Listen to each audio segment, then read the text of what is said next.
नमस्कार, मैं हूं संत दुबे और आप देख रहे हैं डेमोक्रेटिक न्यूज। भ्रम मत खाइएगा, हम उत्तरी बिहार में नहीं हैं जहां बाढ़ कहर बरपाया है।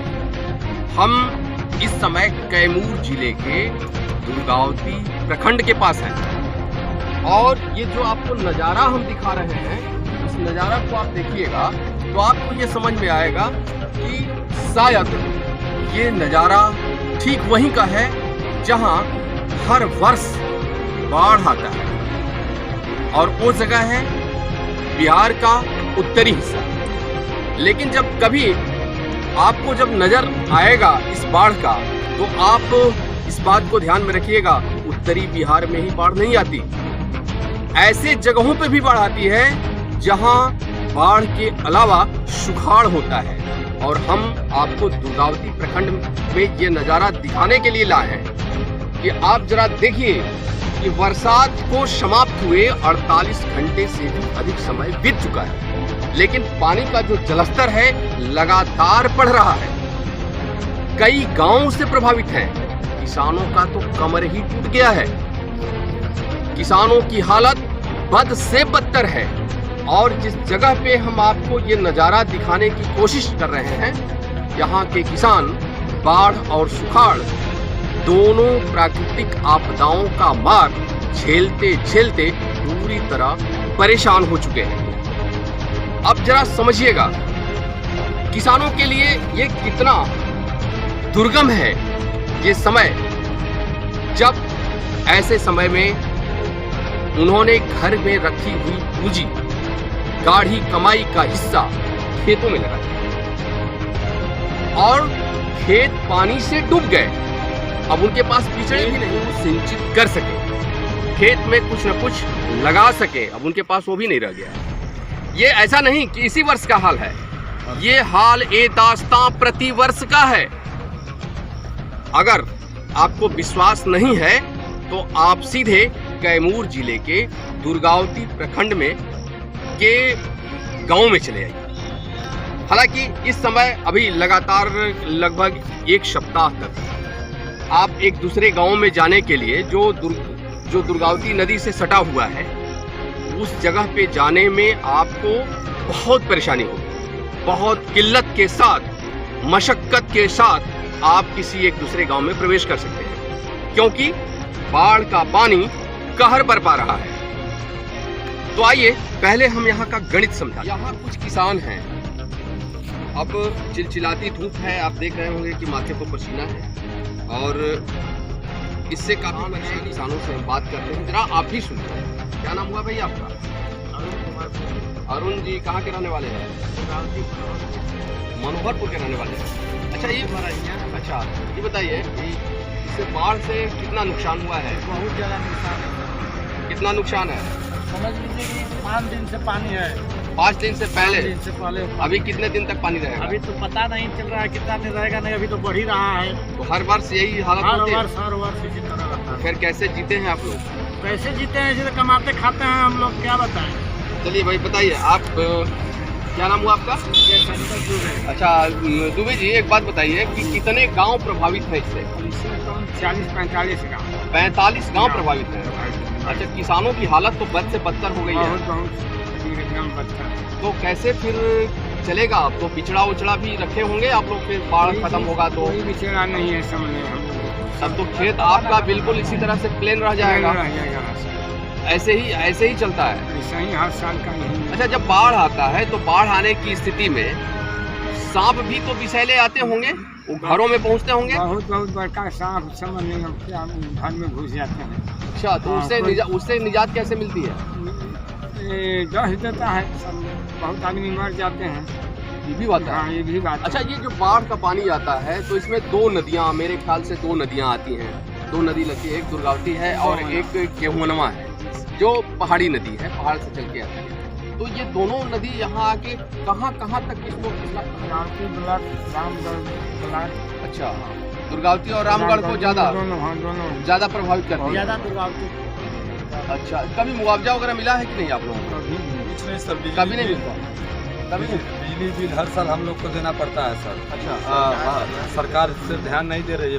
पूरा हम लोग किसी तरह पानी बिजली से हम लोग आती है तो सूखा रहता है उस समय, और बाद में पानी भरकर धान पूरा चला जाता है, और बिजली बिल भी हम लोग को पूरा कर्ज भरना पड़ता है सरकार का। अच्छा, ये बिजली का बिल कैसे भरना पड़ता है? मतलब उससे आप हम लोग उपयोग ज्यादा करते हैं? मोटर से किसी तरह, इधर नहर नहीं है, अच्छा। मोटर से हम लोग अपना जिलाते हैं। धान की फसल के लिए अपना सूखा उस समय रहता है, अभी सूखा से उस समय धान हम सूखा से रोपा गया, बिजली चलाकर हम लोग मशीन चलाकर किसी तरह रोपते हैं, और उसके बाद फिर बाढ़ से धान चला जाता है सर।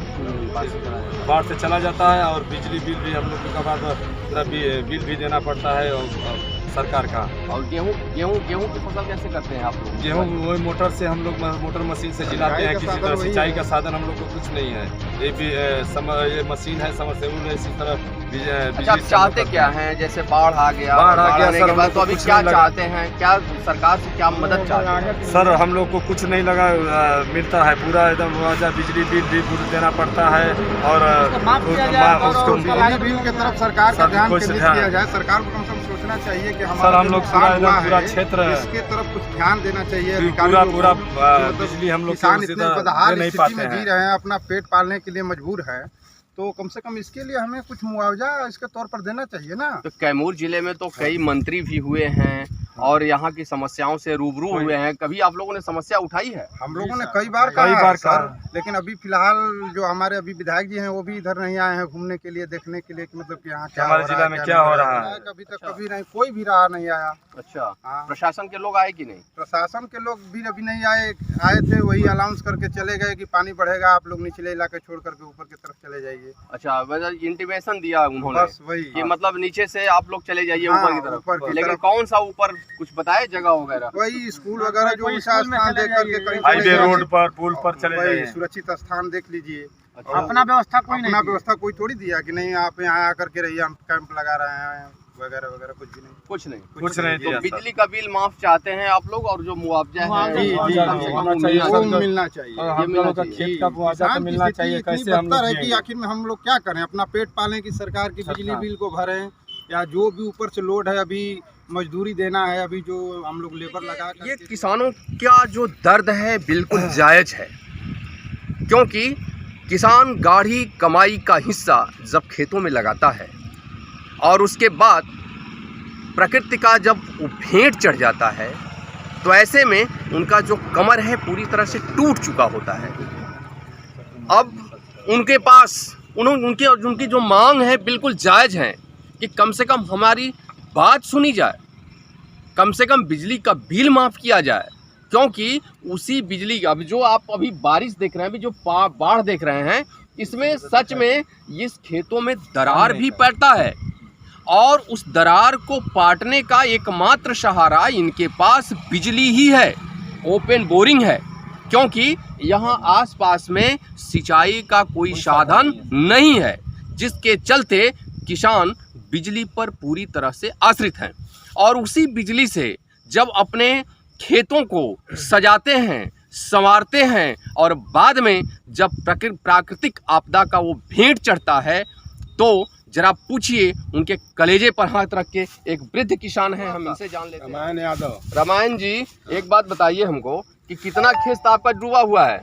अरे 30 बीघा खेत डूबल बा। 30 बीघा डूब गई बा? अच्छा, तो वो डूबल खेत तो फिर ओमा धान रोपले रहे कि परती रहे? रोपर है। तो अब फिर से मान ले खाली हो जाई तो ओके फिर रोप सकीला? कहाँ रोपा जाए? बिचड़ा नहीं खे? नहीं। अच्छा, तो फिर ओमा का हुई अब वो खेत में? एक बेर परती रही कार्तिक में। अच्छा, कार्तिक में हुई। तो ओके बिजली से जियवले रही? से रोपाई हुई रहे। रोपाई बिजली से हुई रहे? अच्छा, तो का चाहत नहीं रुआ? हम आपको लेकर आए हैं बाढ़ के उस नज़ारा को दिखाने के लिए, दुर्गावती से चैनपुर जाने वाली सड़क पर। ये मुख्य पथ है, और यही है बगल में जहां तेज रफ्तार में, तेज धार में दुर्गावती नदी बह रही है। ये जब है तो पहाड़ी नदी, इस तरफ दुर्गावती नदी है, और हम आपको कहेंगे अपने कैमरामैन से कि एक बार इधर भी नज़ारा दिखाएंगे। इधर है गेहुअनवा का नदी। मतलब ये जब दोनों नदियां एक साथ उफान पर होती हैं तो इस क्षेत्र के लोग तबाह हो जाते हैं। तबाही का एक बड़ा मंजर ये नदी खड़ा कर देती है। किसान तो बदहाल होते ही हैं, जो गांव में रहने वाले लोग हैं, जो घर में रहने वाले लोग हैं, उनका जो हाल दास्तां है हम उनसे आपको पूछवाएंगे, उनसे हम कैमरे के सामने सीधे हम आपसे बात कराएंगे। लेकिन जो हमें सूचना मिली है, जो खबर मिली है, उस खबर के मुताबिक उनकी स्थिति बद से बदतर हो जाती है। अब ये आप देखिए, बच्चियां जा रही हैं, महिलाएं जा रही हैं, लोग जा रहे हैं, लेकिन जो 4 व्हीलर गाड़ियां हैं ये सड़क के किनारे खड़ी हैं। हिम्मत नहीं है कि तेज धार में ये सड़क को पार कर सके। मतलब पानी का दबाव काफ़ी ज़बरदस्त है, तेज है, जिसके चलते परेशानी अधिक है। यहाँ लोग अपने जान को हथेली पर रखकर इस जगह को पार करते हैं। हालांकि ये पुल बना हुआ है और इस पुल से गमनागमन को व्यवस्थित करने के लिए ये पुल बनाया गया है, लेकिन इस बाढ़ के मंजर में ये भी नाकाफी लापरवाही है या प्रशासन की लापरवाही है। प्रशासन की लापरवाही है। लेकिन जब बीपीएल में नाम आया या फिर उनकी जो कोई नहीं सुनता है, उस पर कंप्लेन हुआ था। नहीं, कंप्लेन नहीं, जब वैसे लोगों की श्रेणी को जब बनाया गया, जब उनको चिन्हित करने का काम हुआ, तो आप ही के बीच से जो मुखिया हैं और जो हारे हुए मुखिया थे, जीते हुए मुखिया थे और अन्य तरह के जो लोग थे, वही लोग तो उन्होंने चयनित किया। उसमें सरकार का तो कहीं रोल नहीं था। तो प्रतिनिधि लोग तो ही करते हैं ना, तो वो तो फिर तो सरकार के आदमी प्रतिनिधि है, तो क्या है। अच्छा, चाहे पंचायत के प्रतिनिधि हो या वार्ड के प्रतिनिधि हो। आखिर कैसे सुधरेगा? तो सुधरेगा जब सरकार एक्शन लेगी तब तो एक्शन के लिए आपने कहीं इसका खंडन किया, कहीं विरोध किया? विरोध किए थे वीडियो के पास। अच्छा, सुनाई हुआ नहीं सुनाई हुआ। क्या कंप्लेन था आपका? हमारा ये था कि आप उचित जांच करके बीपीएल वाले को बीपीएल में होना चाहिए। अभी तो एपीएल बीपीएल है नहीं, अभी तो बीपीएल उपीएल नहीं है, अभी तो सिर्फ अभी देखिए पैस वाले की बात है, जिसके पास कोई भूमिहीन है उसका नाम है। ये देखिए, ये पढ़े लिखे हैं, किसान हैं, ये अलग बात है, लेकिन इनका जो आरोप है कहीं न कहीं इन्हें ये निश्चित रूप से इन पर कहीं धक्का लगा होगा, तब इस तरह की बात इन्होंने कहा है और सरकार पर सीधे दोषारोपण किया है। खैर, ये इनका मामला है। अन्य और लोगों से हम जब जानेंगे तो आप तक हम इस बात को पहुंचाएंगे, क्योंकि राशन और किरासन का जो मामला है काफ़ी गंभीर मामला है और इसे संज्ञान में लेने की जरूरत है। ये नदी का किनारा है और सामने में आप सामने से देख रहे होंगे कि ये हाई वोल्टेज से जो हाई टेंशन का जो तार है, ये नदी को भी पार करता है। तो ये सामने वाला जो खंभे जो आपको दिख रहे हैं, ये खंभा अब गिरने के कगार पे है। मतलब नदी से थोड़ी, उसके किनारे से थोड़ी दूरी पे है, लेकिन कटाव नदी ने वहाँ तक कर दिया है। वो कभी भी गिर सकता है, जो बहुत बड़ा हादसे का कारण होगा। और यहाँ के किसान इसी समस्या को बार बार उठाने की कोशिश कर रहे हैं कि कम से कम समय रहते बिजली बोर्ड के अधिकारी इस पे ध्यान दें और उस तार को और पोल को वहाँ से कहीं अन्यत्र कर दें या उसकी व्यवस्था कर दें, ताकि आने वाले समय में, आने वाले भविष्य में इस इन्हें बड़े खतरा से बचाए। हालात पे हमने आपको एक एक नज़ारा दिखाया, वहाँ के ग्रामीणों से बात की, किसानों की समस्याओं को दिखाया और उनसे भी हमारी बात हुई। ये सारे प्रकरण पर अब आप लेके आए हैं आपको यहाँ के दुर्गावती के अंचल अधिकारी के कार्यालय कक्ष में। यहाँ लक्ष्मण सिंह अंचल अधिकारी हैं। आइए हम इनसे जान लेते हैं कि बाढ़ के हालात पर प्रशासनिक तौर पर क्या कुछ मदद किया गया और अभी भौगोलिक स्थिति उसकी क्या है, इसी बिंदु पर हम बात करेंगे। बहुत बहुत स्वागत है आपका डेमोक्रेटिक न्यूज़ में। बताइएगा सर, बाढ़ के हालात पे अभी क्या स्थिति चल रही है? बाढ़ में तो कर्मनाशा का पानी बढ़ा हुआ था, कर्मनाशा नदी पे और दुर्गावती का भी कल से, लेकिन रात से कर्मनाशा का बहुत सारा पानी निकल गया है। दुर्गावती नदी का भी पानी निकल रहा है तेज़ी से। कर्मनाशा का तो मतलब बहुत जो रोड पे पानी चल रहा था वो अब नीचे हो गया है। दुर्गावती में केवल चेहरिया में भी पानी चल रहा है रोड पे। सभी जगहों पे कर्मचारी को लगाया गया है, सभी जगह नज़र खुद हम भी रख रहे हैं, सभी जगह घूम करके देख रहे हैं, किसी को समस्या है तो उसको देखा जा रहा है। अभी वर्तमान में केवल खेत में पानी गया है, रोड पे पानी चल रहा था 2-3 जगह, वो पानी उतर गया है। एक वर्तमान में अभी हल्का फुल्का चहरिया पे रोड पे पानी चल रहा है। नहीं, अभी देखिए किसानों के साथ एक बड़ी समस्या है। उनका जो फसल है पूरी तरह से खत्म हो चुका है। अब दोबारा वो फसल उसमें लगा भी नहीं सकते। ऐसे में प्रशासनिक स्तर पर क्या उनकी कोई मदद की जा रही है? जो भी निदान करना होगा वो किया जाएगा सरकार की तरफ से।